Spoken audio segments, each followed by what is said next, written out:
Hello दोस्त, RRC group D level 1 में panel जारी करने होते हुए सेकंड डीबी में ईडब्ल्यूएस कैंडिडेट के लिए हर जगह अलग कंडीशन है, मतलब दिक्कत वाली कंडीशन है। और ये कोई एक्सेप्ट करना या न करना, लोगों को कहना है कि यूट्यूबर एक्सेप्ट नहीं करते। तो देखिए, यूट्यूबर कोई पैनल नहीं बनाता, कोई जॉब भी नहीं देता, इन्फॉर्मेशन ही बता सकता है जो अवेलेबल है। लेकिन बहुत सारे अपने कैंडिडेट अपनी पीड़ा के कारण या अपनी उनकी प्रॉब्लम हो जाती है क्योंकि उनका सिलेक्शन नहीं हो रहा है, वेटिंग में है, इवन फर्स्ट डीबी में मेरिट में भी आ गए थे। वैसे कैंडिडेट सोचते हैं कि सारा यूट्यूबर का काम है। तो देखिए, यूट्यूबर का काम है इन्फॉर्मेशन देना, और वही हम कर रहे हैं महत्वपूर्ण सूचना के तहत। कई जगह लोगों ने देखा होगा कि हर बार पूछते हैं कि सिकंदराबाद में क्या होगा। मुंबई में अभी पैनल आया था जिसमें ईडब्ल्यूएस का second, third, fourth, fifth dB तक एक भी कैंडिडेट नहीं लिया, 0 लिया। जबकि यूआर के सारे कैंडिडेट क्वालिफाई ख़त्म हो गए, जो पीटी क्वालिफाई करके आगे बढ़े थे लगभग ख़त्म हो गए।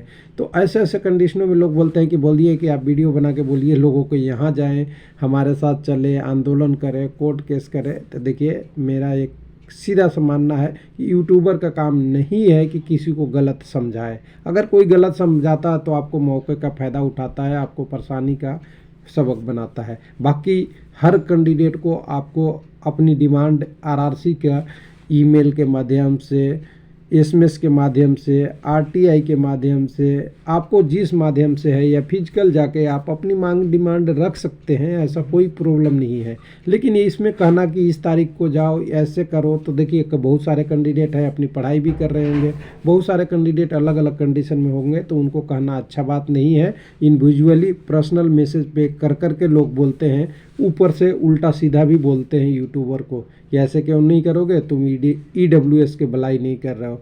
अगर आप ईडब्ल्यूएस की वीडियो बनाएंगे तो ओबीसी वाला कहेगा कि ओबीसी के भलाई नहीं कर रहे हो, ओबीसी के कहोगे तो ईआर वाला कहेगा, ईआर कहोगे तो एससी का कहेगा, एससी को कहोगे तो एसटी वाला कहेगा। तो देखिए, ऐसा है, सभी कैंडिडेट मेरे लिए बराबर है। मैं न किसी का आगे कह सकता हूँ न पीछे कह सकता हूँ। जॉब जो रूल के हिसाब है सबको मिलनी चाहिए। तो चलिए, यहाँ पे क्या जारी हुआ है उसको देखिएगा। कई सारे आरटीआई लगे थे और कम से कम इस चैनल पे 10 वीडियो ईडब्ल्यूएस के लिए बना रखा है। ऐसा नहीं है, समझया ये है कि यहाँ पे इशू क्या हुआ है उसको कोई समझने के लिए नहीं तैयार है, और जो समझने के लिए तैयार है उसके लिए इतना टाइम गुजर गया है कि विश्वास करने में तैयार नहीं है कि इतने समय तक खाली क्यों नहीं हो रहा है सीट, जब पहले इतना ही थे कैंडिडेट। तो सिकंदराबाद का पूरा लेखा जोखा आ गया है आरटीआई के तहत। उसको हम थोड़ा सा आपको लिए सामने लाएंगे तो आप शायद समझ जाएंगे कि क्या कंडीशन हुई थी। तो मैं देखिए, सिकंदराबाद में सबसे पहले आपको एक हिस्ट्री बताते हैं कि फर्स्ट डीबी जब सिकंदराबाद की आई थी तो 333 कैंडिडेट यूआर में थे, जिनको सिलेक्शन फर्स्ट डीबी में हो गया था यूआर या ईडब्ल्यूएस से। इनको बाद में डीबी कराने के बाद में बाहर निकाल दिया।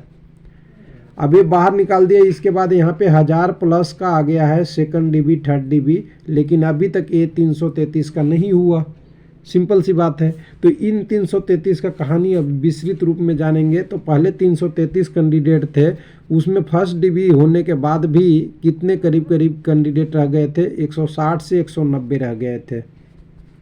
इतने कैंडिडेट बच गए थे जो कैंडिडेट पहले निकाले थे। जब सेकंड डीबी वगैरह आई तभी इनको 160 रह गए।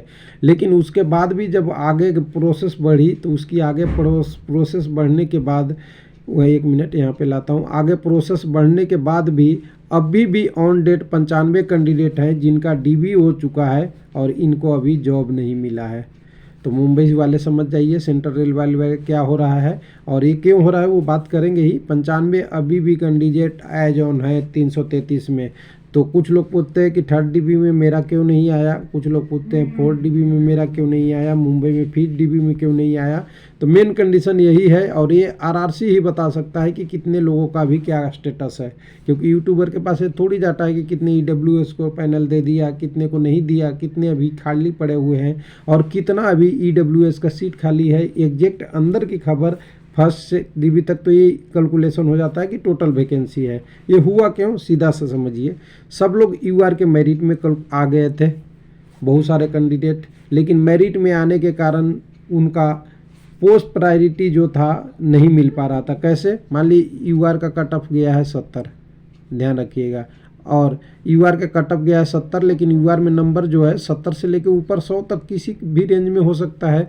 लेकिन ईडब्ल्यूएस के अगर कैंडिडेट हैं 70 के नज़दीक हैं, 70, 71, 72, तो अगर ऊपर वाले यूआर वैकेंसी में जितनी सीट थी वो 70, 80 से ऊपर वाले नंबर ने ले लिया, तो ईडब्ल्यूएस को ट्रैक मेंटेनर 4 नहीं चाहिए। तो उनको ट्रैक मेंटेनर 4 नहीं देके उनको सीट कौन सा दिया, क्योंकि इनका नंबर 70 है, ईडब्ल्यूएस का कट ऑफ 52 या 55 या 60 है।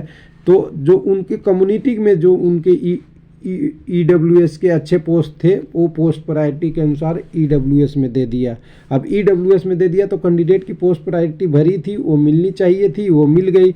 लेकिन जब ईडब्ल्यूएस में 52 से 60 वाले जो कैंडिडेट नीचे वाले थे उनको तो डीबी में आ गए थे ईडब्ल्यूएस में, लेकिन उनको आगे क्या नहीं मिला, आगे जगह ही नहीं मिला, जिनके कारण से क्या हो गया कि वो कैंडिडेट अभी भी वेट कर रहे हैं। और उसी का एग्जाम्पल है कि ये 95 कैंडिडेट को देखिए गलत है, एकदम बिल्कुल फैक्ट में गलत है, सहानुभूति में गलत है। लेकिन टेक्निकली जब पोस्ट प्रायोरिटी आपने ही भरा है और पोस्ट प्रायोरिटी आप ही के कम्युनिटी के कैंडिडेट को अच्छा दिया है, तो फिर यहाँ कहना कि रेलवे गलत कर रहा है। अगर पोस्ट प्रायोरिटी उनको नहीं देता तो ट्रैक मेंटेनर 4 दे देता, ट्रैक मेंटेनर 4 दे देता तो फिर उस कंडीशन में भी कुछ न कुछ कैंडिडेट नीचे आते।